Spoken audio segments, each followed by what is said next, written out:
आसान नहीं है टीचर की जिंदगी।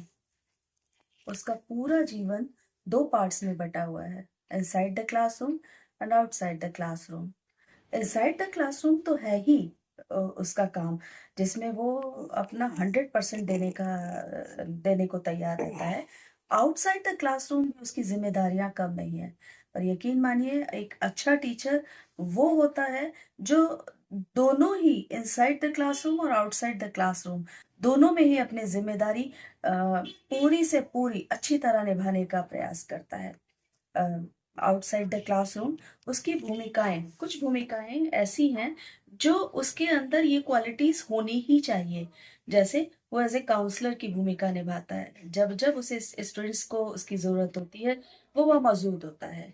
चाहे वो पर्दे के पीछे से अपनी भूमिका निभाए या पर्दे के आगे से अपनी भूमिका निभाए, लेकिन वो अपनी जिम्मेदारी पूरी निभाता है। जब जब उसके स्टूडेंट्स को गाइडेंस की जरूरत पड़ती है, वो वहाँ खड़ा मिलता है। एक अच्छा टीचर के यही गुण होते हैं। और एक जिम्मेदारी उसकी बहुत और होती है, जिसकी वजह से सोसाइटी उसकी तरफ देखती है। वो एक सोशल रिफॉर्मर होता है, समाज सुधारक होता है, एक बहुत अच्छा। संसार में जितने भी अच्छे परिवर्तन हुए हैं या जिस जिस देश ने प्रगति की है, आप कभी नोटिस करके देखिएगा, उस देश की शिक्षा व्यवस्था और शिक्षा बहुत उन्नत हुई होती है। और ये उन्नति होने के पीछे कहीं ना कहीं टीचर की भूमिका होती है। बहुत पॉलिसी बना लो, बहुत सिस्टम लागू कर लो, लेकिन जब तक एक टीचर अच्छा नहीं होगा, उस सोसाइटी के की आने वाली जनरेशन कभी भी उन्नति नहीं कर पाएगी। सो टीचर को जिम्मेदार होना बहुत जरूरी है। आउटसाइड द क्लासरूम वो अपनी जिम्मेदारी पूरी तरीके से निभाता है, as a social social reformer बन के, गाइडेंस दे के, काउंसलर दे के। एक बात और है, आउटसाइड क्लासरूम बहुत कुछ उसकी इंडिविजुअल डिफरेंस पर भी डिपेंड करता है। अगर उसकी पर्सनालिटी, यहीं से उसकी पर्सनालिटी में कुछ कैरेक्टरिस्टिक्स का होना बहुत जरूरी है। अगर उसकी पर्सनालिटी में इंट्रोवर्ट है, तो बहुत जरूरी है कि वो सोशल स्किल रखे। और अगर उसकी पर्सनालिटी एम्बीवर्ट है या एक्सट्रोवर्ट है, तब तो वो एक बहुत अच्छा सोशल रिफॉर्मर भी है, गाइड भी है, गाइड भी कर सकता है, काउंसलर भी बन सकता है। लेकिन मैं ये नहीं कहूंगी कि इंट्रोवर्ट एक बहुत अच्छा काउंसलर या गाइडेंस या एक पथ प्रदर्शक नहीं बन सकता। आप अब्दुल कलाम आजाद को ही ले लीजिए। इंट्रोवर्ट थे, लेकिन बहुत अच्छा उनकी पूरी लाइफ एक मोटिवेशन का काम करती थी आने वाली जनरेशन के लिए। तो ऐसा नहीं है, बट इंट्रोवर्ट पर्सनालिटी में कम से कम नेतृत्व की क्षमता होना चाहिए। उस टीचर के हाथ में सोशल स्किल्स का उस टीचर को सोशल स्किल्स की नॉलेज होनी चाहिए, ह्यूमन साइकोलॉजी की नॉलेज होनी चाहिए, ताकि वो बच्चे को पहचान सके। आपने पढ़ा होगा कि इंसान, इस दुनिया में इंसान तीन तरीके के हैं, चाहे वो स्टूडेंट्स हों, एडोलेसेंस स्टेज के हों, या फिर किसी भी स्टेज के हों। इंट्रोवर्ट, एक्सट्रोवर्ट और एम्बीवर्ट। एम्बीवर्ट को संभालना बहुत आसान होता है, एक्सट्रोवर्ट को भी संभाला जा सकता है। बट इंट्रोवर्ट को थोड़ा सा बाहर निकाल के उनकी जो कल्पना है, उनका जो संकोच है, उससे बाहर निकालना बहुत जरूरी होता है। और जितने भी इंटेलेक्चुअल पर्सन और एजुकेशनलिस्ट हैं, ऑलमोस्ट 90% लोग इंटेलेक्चुअल ही होते हैं। तो अगर इंटेलेक्चुअल लोगों में सोशल स्किल्स डेवलप करनी है, तो उसमें टीचर का बहुत बड़ा रोल होता है। अब अगर मैं आउटसाइड क्लासरूम को छोड़ दूं और इस टीचर के दूसरे जीवन यानी इनसाइड द क्लासरूम की बात करूं, तो आप ये समझिए कि एक टीचर बिना पढ़ाए हुए नहीं रह सकता, बिना क्लास में जाए हुए नहीं रह सकता।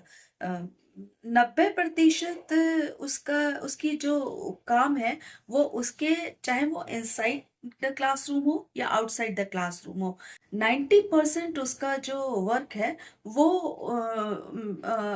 इनसाइड द क्लासरूम के बारे में ही लगता है। यानी क्लासरूम में जाने से पहले वो ये सोचता रहता है, क्या कैसे बच्चे होंगे, वो कौन सा बच्चा है जो कई दिनों से नहीं आ रहा है, बहुत दिनों से नहीं आ रहा है।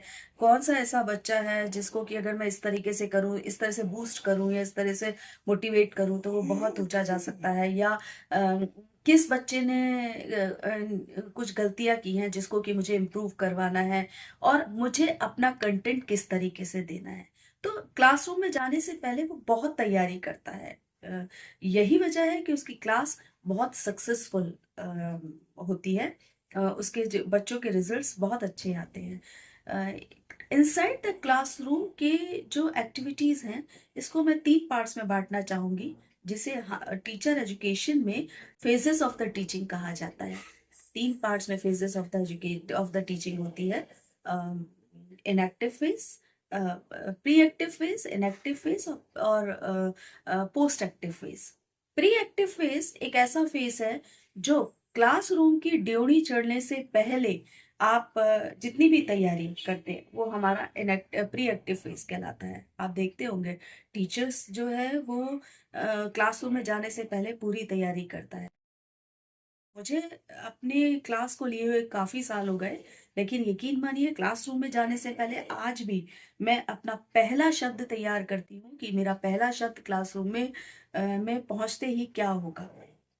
तो एक अच्छा टीचर वही है जो क्लासरूम में जाने से पहले अपने आप को मेंटली प्रिपेयर कर ले, और मेंटली प्रिपेयर करने से पहले बहुत जरूरी है कि वो बहुत सारी बातों को ध्यान में रखे। जैसे आज मुझे क्या पढ़ाना है, कितना मेरे पास ड्यूरेशन कितना है। अगर 30 मिनट का ड्यूरेशन है तो उस 30 मिनट के लिए कंटेंट क्या है। कंटेंट टफ है तो मुझे कम देना है, कंटेंट ज्यादा है तो मैं आसानी से उसको किस तरीके से मुझे उसको करना है। कुछ पार्ट बच्चों को होमवर्क में देना है, कुछ पार्ट मुझे टफ टफ जो पार्ट्स हैं वो समझाने हैं, कठिन वाले पार्ट उन बच्चों को समझाना है। कौन सा हेल्पिंग एड्स यूज करना है, अगर हेल्पिंग ऑडियो विजुअल एड्स कौन सा यूज करना है। और अगर मेरे पास कोई स्पेशलिस्ट है और मुझे लगता है कि अगर मैं वो नॉलेज भी दे दूं, उन स्पेशलिस्ट से भी बच्चों का इंट्रैक्शन करा दूं, तो मुझे वो भी चीजें ध्यान में रखनी है। साथ में मुझे प्री एक्टिव फेज में वो भी चीजें देखनी है, देनी है कि अगर मुझसे बच्चा ये पूछता है कि मैं कौन सी किताब से इसको बुक से इसको कंसल्ट करूं, तो मुझे उस बुक्स के बारे में, उसके पब्लिकेशन के बारे में भी बच्चों को बताना है, तो वो भी मुझे नोट डाउन करना है। साथ में लाइब्रेरी में उससे रिलेटेड कौन सी बुक्स है उसके बारे में भी मुझे ध्यान रखना है। सो ये सब होगा। देन उसके बाद अटेंडेंस रजिस्टर,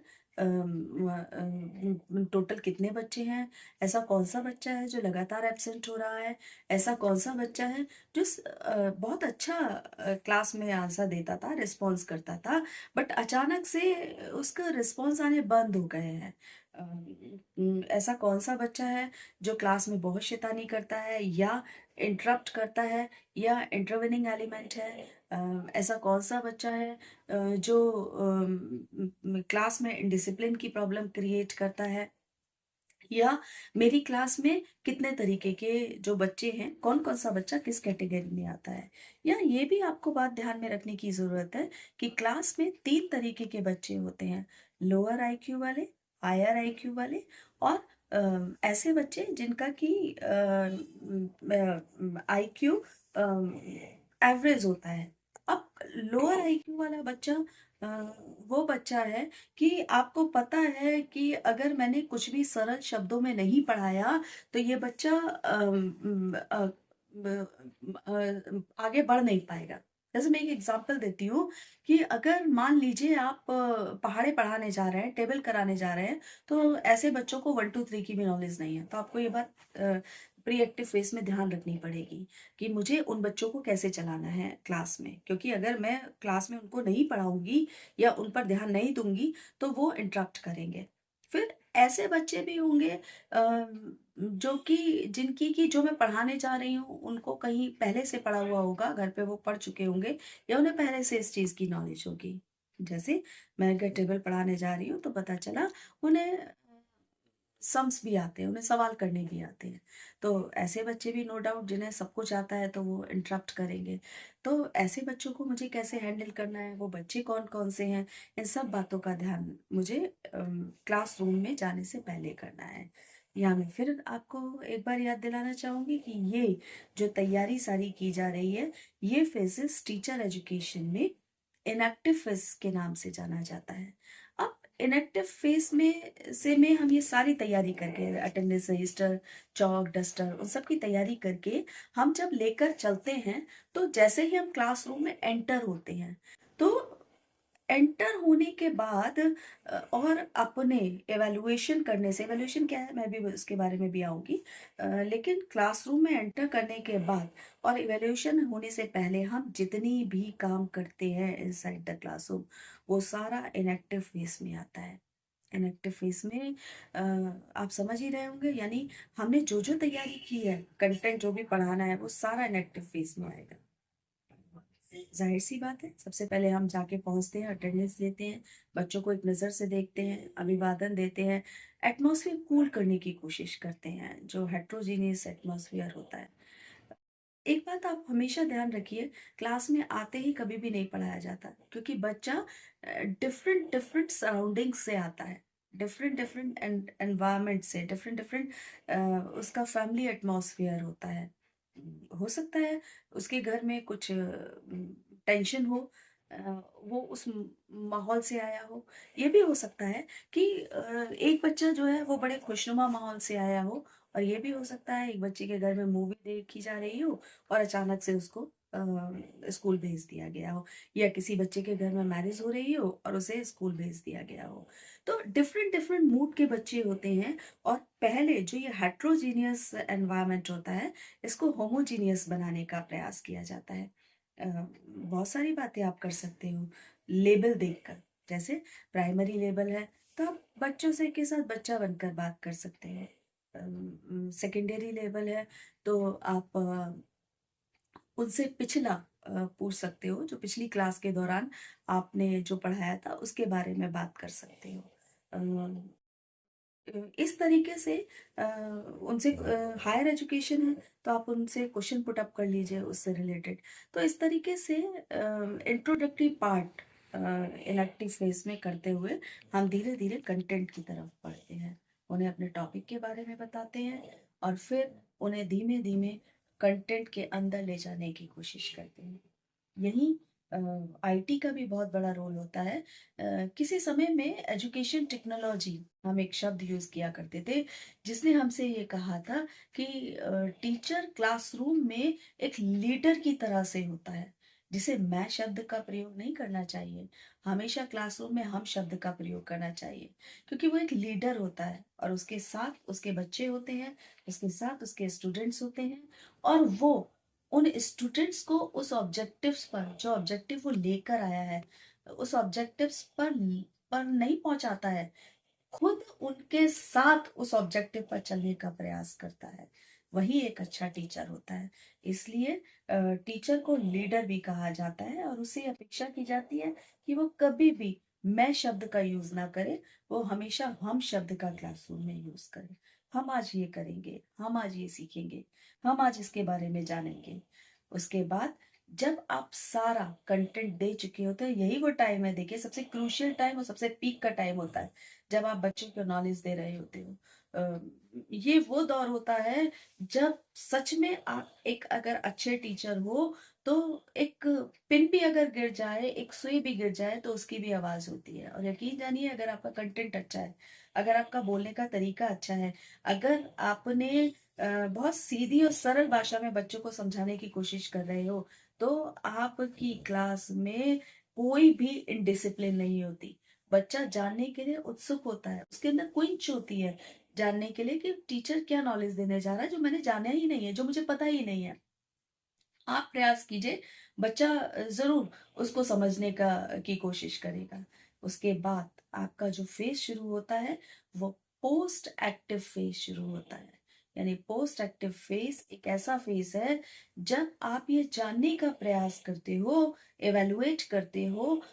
एवेलुएशन तो आप यूं तो बच्चों का कर रहे होते हो, बट सही में देखा जाए तो हम खुद का एवेलुएशन कर रहे होते हैं कि हम कितने सक्सेसफुल हुए अपनी टीचिंग को, अपने कंटेंट को देने में। इस दौरान हम दो तरीके का एवेलुएशन क्लासरूम में देते हैं। एक तो टाइम टू टाइम लेते रहते हैं, यानी छोटे छोटे सेगमेंट्स में जब हम अपने कंटेंट को दे रहे होते हैं, तो टाइम टू टाइम उनसे पूछते रहते हैं क्वेश्चंस, तो वो हमारा फॉर्मेटिव एवेलुएशन कहलाता है। और उसके बाद जब हम सम टोटल लास्ट में जाते समय जब क्वेश्चंस पूछते हैं, तो वो हमारा समेटिव एवेल्युएशन कहलाता है। यानी अब हम उस पूरे कंटेंट का एवेल्युएशन कर रहे हैं, एवेल्युएट कर रहे हैं कि उस चीज को स्टूडेंट्स हमारे कहाँ तक समझे। और समझने के बाद अगर हमें ये लगे, उन्हें फीडबैक देते हैं, रीइंफोर्स करते हैं, यानी कंफर्म करते हैं उन्हें कि वो सही है या गलत है। अगर हमें ये महसूस होता है कि हमारा हमने जो दिया है उनको फीडबैक वो पॉजिटिव रहा है, मतलब ज़्यादातर स्टूडेंट्स ने हमें सही मार्क्स, सही रिस्पॉन्स दिए हैं, तब तो हम उससे रिलेटेड अगला कंटेंट तैयार करने का प्रयास करेंगे, और अदरवाइज उस कंटेंट को हम वहीं पे समाप्त करके अगले कंटेंट को लेने का, नेक्स्ट डे अगले कंटेंट लेने का प्रयास करते हैं। लेकिन अगर हमारा कंटेंट सेटिस्फाइड नहीं है हम, कि हमारे बच्चों ने इतना अच्छा रिस्पॉन्स नहीं दिया है, तो हम पुनः प्रयास करते हैं कि अगले दिन कि आखिर कहाँ गलती रही। लेकिन इस दौरान जब आप पोस्ट एक्टिव फेस कर रहे होते हो, आभास हो जाता है एक अच्छे टीचर को कि वो उसका क्लास कैसा रहा, क्या बच्चों को समझ में आया या नहीं आया।